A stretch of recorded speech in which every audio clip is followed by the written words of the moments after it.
Junho watched the global response. Alien civilizations were experiencing something they had never encountered. A completely unexpected form of technological intervention that defied all existing understanding of warfare and conflict. Communication. Networks across multiple star systems began producing nonsensical data. Tracking systems failed. Defense grids collapsed. And through it all, the human ships remained invisible, existing everywhere and nowhere simultaneously. The silent intervention represented more than a military strategy. It was a profound statement about human potential, about the power of innovation, about the ability to think beyond established technological paradigms. Alien civilizations would never look at humanity the same way again. The quantum-enabled ships continued their precise mathematical dance across galactic spaces. No dramatic explosions, no traditional warfare. Just pure, calculated technological transformation. Humanity had just rewritten the rules of galactic engagement, and they had done so without firing a single traditional weapon. The silent intervention was complete. The Galactic Council chamber fell silent. Where moments ago mockery and laughter had echoed, now only stunned disbelief remained. Captain Junho Park stood perfectly still, watching the alien representatives process the impossible reality before them. Their technological empires, built over thousands of years, had been systematically dismantled without a single traditional weapon being fired. Commander Yuna Kim stepped forward, her movements deliberate and calm.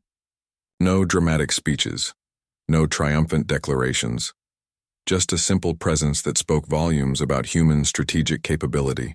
The Luminara representative, a crystalline being that once towered with arrogance, now seemed fragile and small.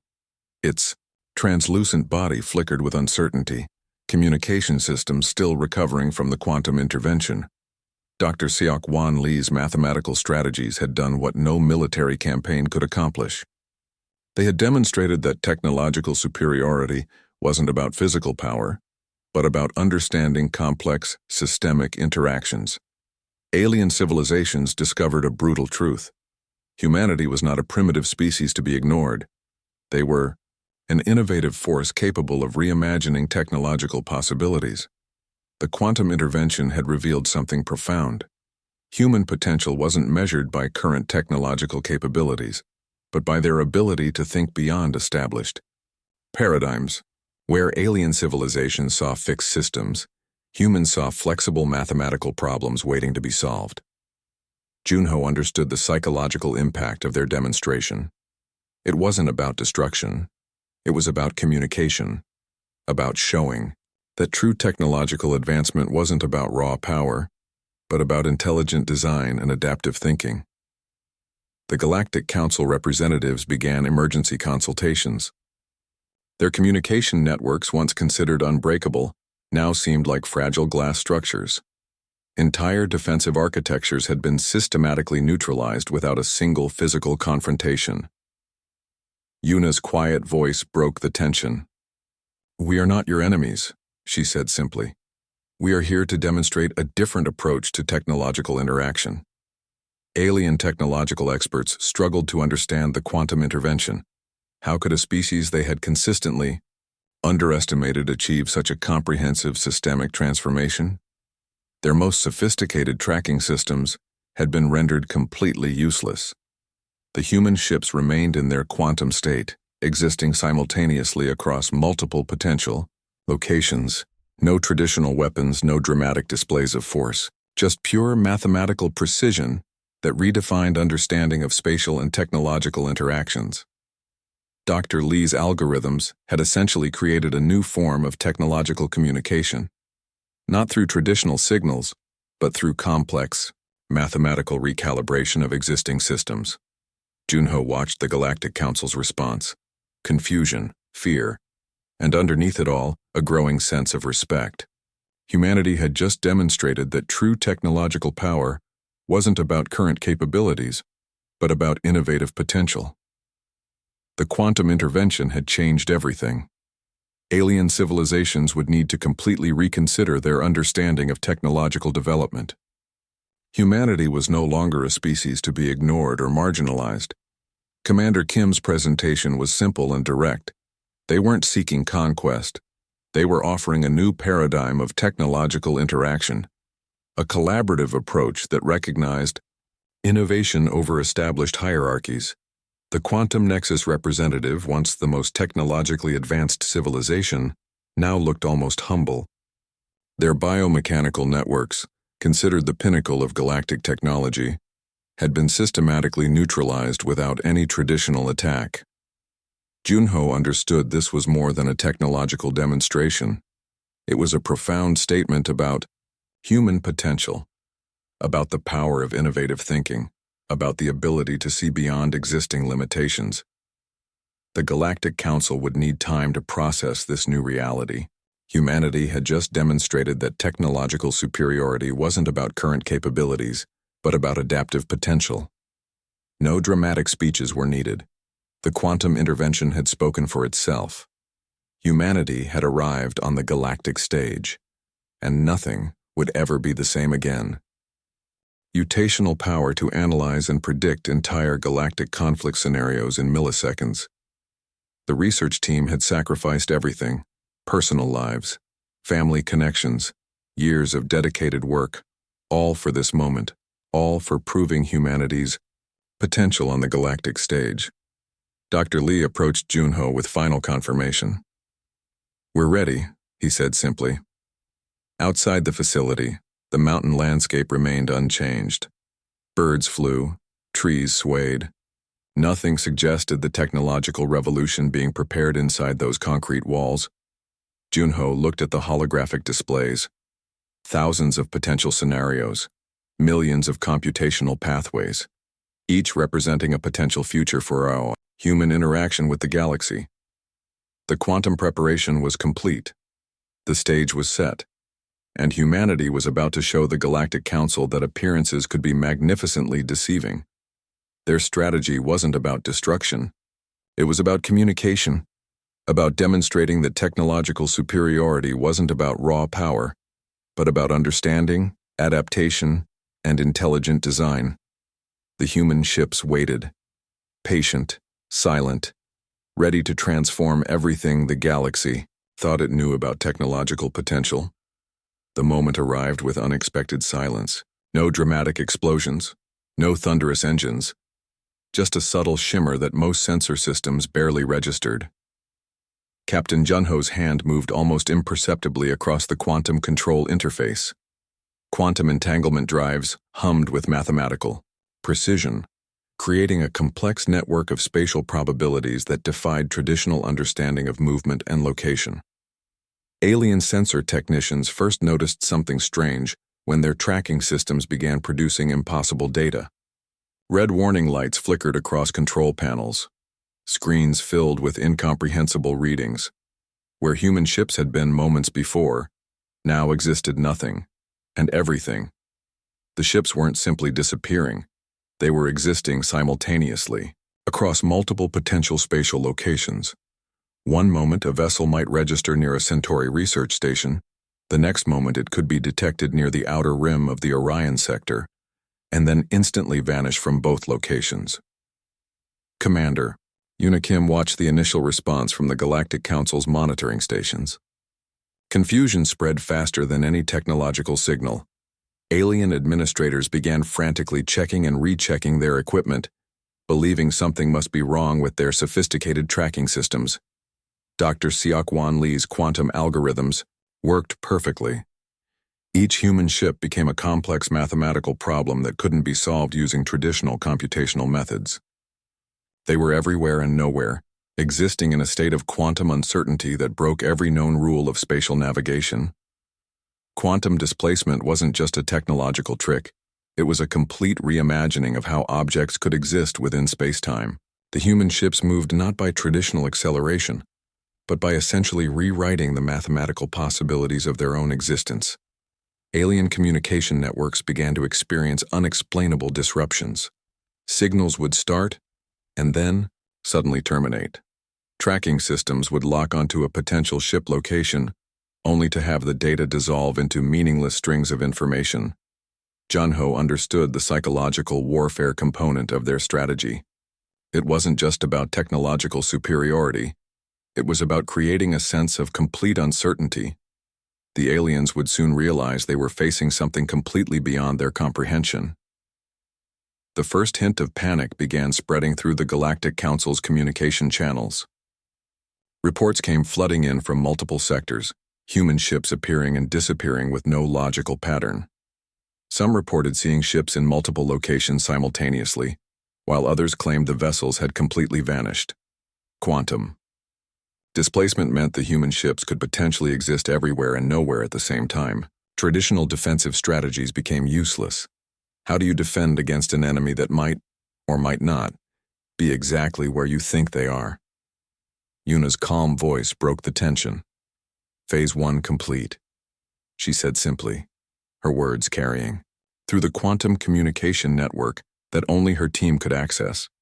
The alien races had spent centuries developing sophisticated tracking technologies, sensors that could detect the most minute energy signatures, communication systems that could intercept the weakest signals across vast galactic distances. And now, those same technologies were being rendered completely useless by a species they had consistently underestimated. Each human ship was now a living, thinking computational system.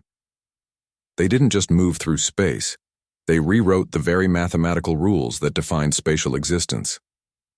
Complex algorithms calculated potential locations, probabilities, and strategic interventions faster than any known computational system.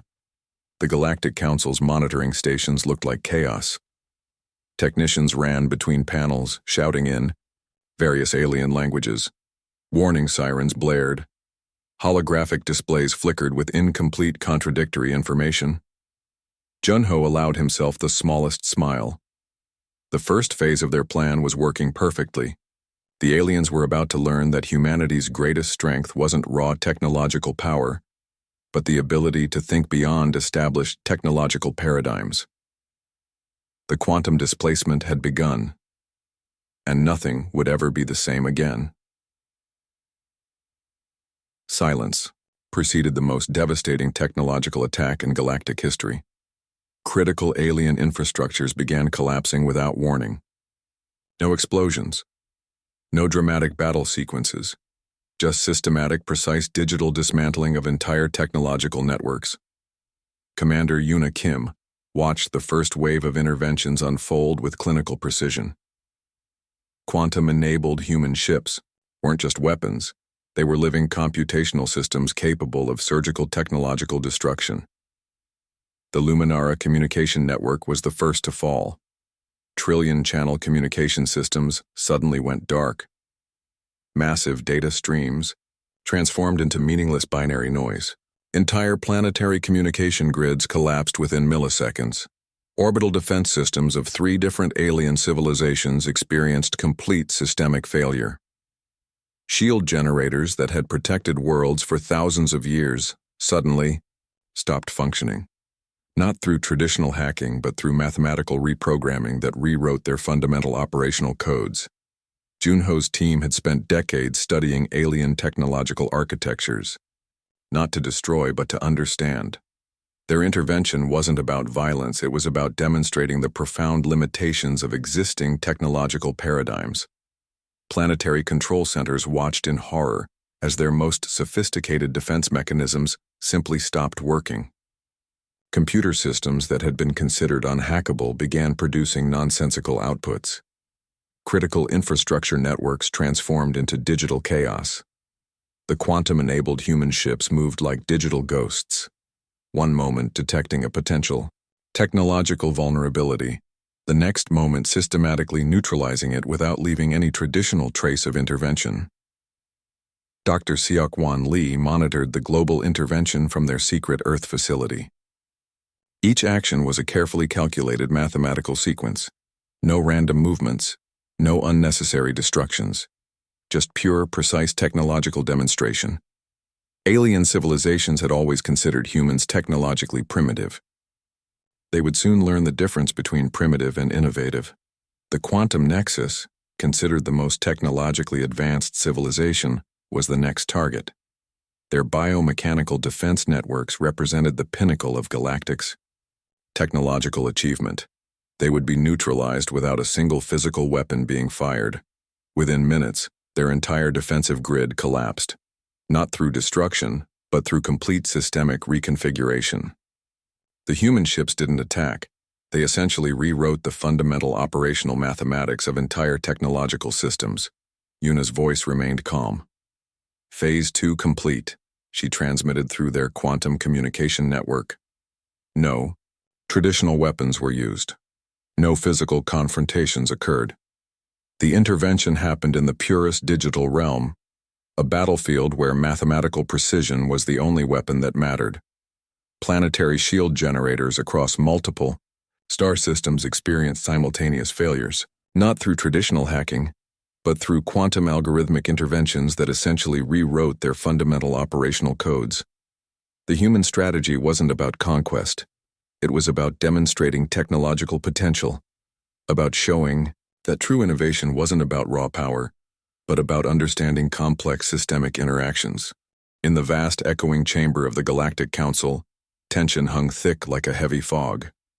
Captain Junho Park stood motionless, his dark eyes scanning the room filled with alien delegates from across the known universe. Beside him, Commander Yuna Kim remained equally composed, her hands clasped behind her back with military precision.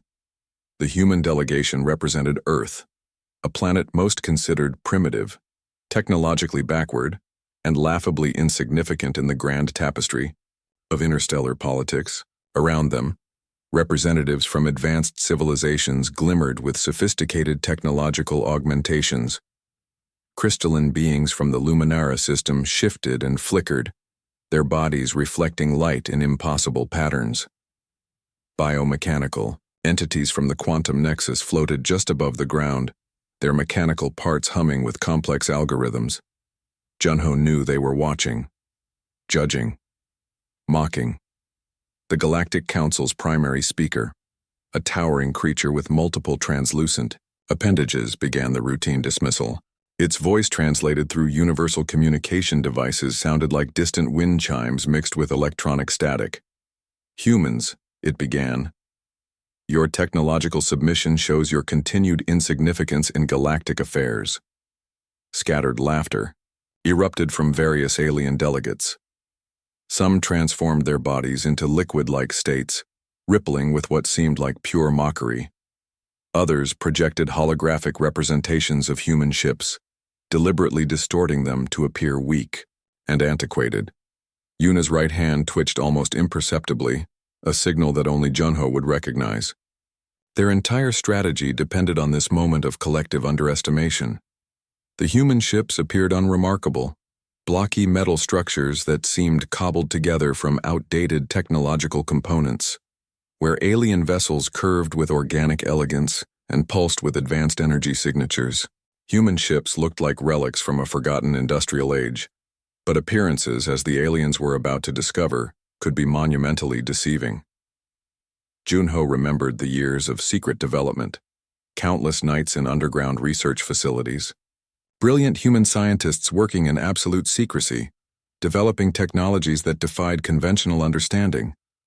Quantum entanglement drives, adaptive nano-metamaterial hull compositions, strategic algorithms that could predict and manipulate complex system interactions. The Council continued its ridicule. Representatives from 17 different star systems took turns presenting holographic representations demonstrating humanity's perceived technological inferiority. Star charts showed human territorial claims as tiny, insignificant dots compared to vast, sprawling alien empires. What they didn't realize was that each dot represented something far more dangerous than territory. Each represented potential, adaptability, human innovation. Junho's team had spent decades studying alien technologies, not to copy, but to understand, to find weaknesses, to develop strategies that would transform apparent weakness into unprecedented strength. The mockery continued. Alien delegates laughed, transformed their bodies into impossible shapes, projected increasingly elaborate displays of technological superiority. They saw humans as children playing with outdated machines, unworthy of serious consideration. Commander. Yuna's lips curled slightly, the barest hint of a smile. She knew what was coming. Captain Junho remained absolutely still, his breathing controlled, his mind calculating. Every movement, every breath was part of the larger strategy. The human ships might look simple, but they were anything but ordinary. As the Council's ridicule reached its peak, something changed in the atmosphere. A subtle shift, almost imperceptible. But for those paying attention, and very few were, something significant was about to happen.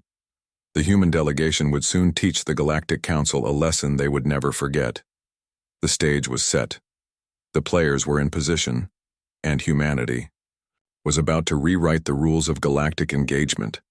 Deep within the hidden research facilities of Earth, teams of scientists worked with intense focus. The facility itself looked ordinary, a simple concrete building nestled in a remote mountain region, but inside, something extraordinary was happening. Captain Junho Park walked through sterile white corridors, passing engineers and researchers who barely looked up from their complex workstations. Holographic displays flickered with intricate mathematical equations and quantum computational models. Each screen represented a piece of a massive technological puzzle. Dr. Seok-Wan Lee, the lead quantum engineer, approached Junho with a data tablet. His hands trembled slightly, not from weakness but from excitement. "We've solved the quantum entanglement problem," he whispered, his eyes burning with scientific passion. The human ships appeared old and unremarkable, metal structures that looked like they might fall apart in deep space, but beneath their simple exterior lay technologies that would revolutionize space travel and warfare. Adaptive nano-metamaterial hulls represented the core of their strategy.